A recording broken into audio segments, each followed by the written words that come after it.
বহু বছর পর এক ভিন্ন প্রেক্ষাপটে অনুষ্ঠিত হতে যাচ্ছে ত্রয়োদশ জাতীয় সংসদ নির্বাচন। আর এই নির্বাচনকে সামনে রেখে বড় ধরনের চমক দেওয়ার প্রস্তুতি নিচ্ছে বাংলাদেশ জামাত ইসলামী। দীর্ঘদিনের রাজনৈতিক চাপ কাটিয়ে এবার সরাসরি সরকার গঠনের স্বপ্ন দেখছে দলটি। কিন্তু ক্ষমতায় গেলে ঠিক কিভাবে দেশ চালাবে জামাত, কি আছে তাদের সেই বহু চর্চিত আধুনিক ইশতেহারে? ২৪-এর গণ অভ্যুত্থানে যে তরুণ প্রজন্মের রক্ত ও আত্মত্যাগে দেশ নতুন পথ খুঁজে পেয়েছে, সেই জেনজি বা নতুন প্রজন্মের আকাঙ্ক্ষাকে ঘিরেই তৈরি হয়েছে এবারের ইশতেহার। জামাত নেতারা বলছেন, এটি কেবল একটি রাজনৈতিক প্রতিশ্রুতি নয়, বরং রাষ্ট্র সংস্কারের একটি আধুনিক ব্লুপ্রিন্ট। মঙ্গলবার আনুষ্ঠানিকভাবে চলো একসাথে গড়ি বাংলাদেশ শিরোনামে এই ইশতেহার জাতির সামনে তুলে ধরা হবে।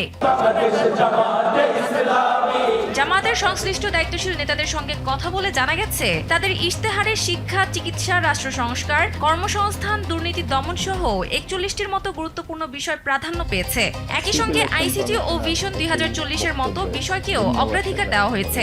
জীবন অবাক না করলে কে করবে? ২৮% মিল্ক ফ্যাটের অবাক করার সাথে ফ্রেশ মিল্ক পাউডার। জীবন অবাক করুক প্রতিদিন। দেশ বিদেশের ৩০ জন বিশেষজ্ঞের সমন্বয়ে কয়েক দফা বৈঠকের পর ইশতেহারের খসড়া চূড়ান্ত করা হয়।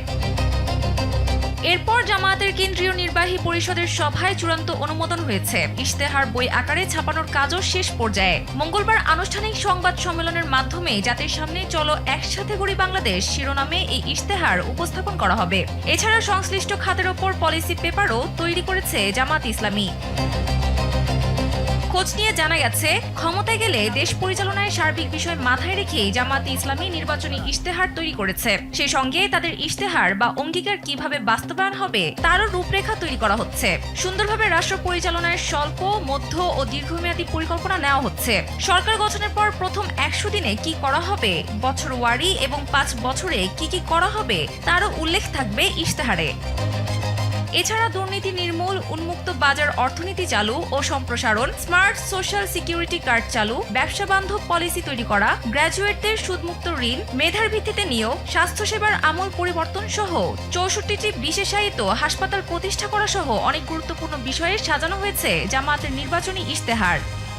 এই বিষয়ে জামাতে ইসলামের সহকারী সেক্রেটারি জেনারেল এবং নির্বাচন পরিচালনায় দলটির দায়িত্বপ্রাপ্ত নেতা অ্যাডভোকেট এহসানুল মাহবুব জুবাইর কালবেলাকে জানান, আমরা বলেছিলাম ১ ফেব্রুয়ারি ইশতেহার ঘোষণা করব, কিন্তু কেন্দ্রীয় নেতৃবৃন্দ তৃণমূল সফরে ব্যস্ত থাকায় সেটি বিলম্ব হলো। আমির জামাত বলেছেন যে বাংলাদেশের সানজিদ ইসলাম, কালবেলা। বাংলাদেশ চলবে যেখানে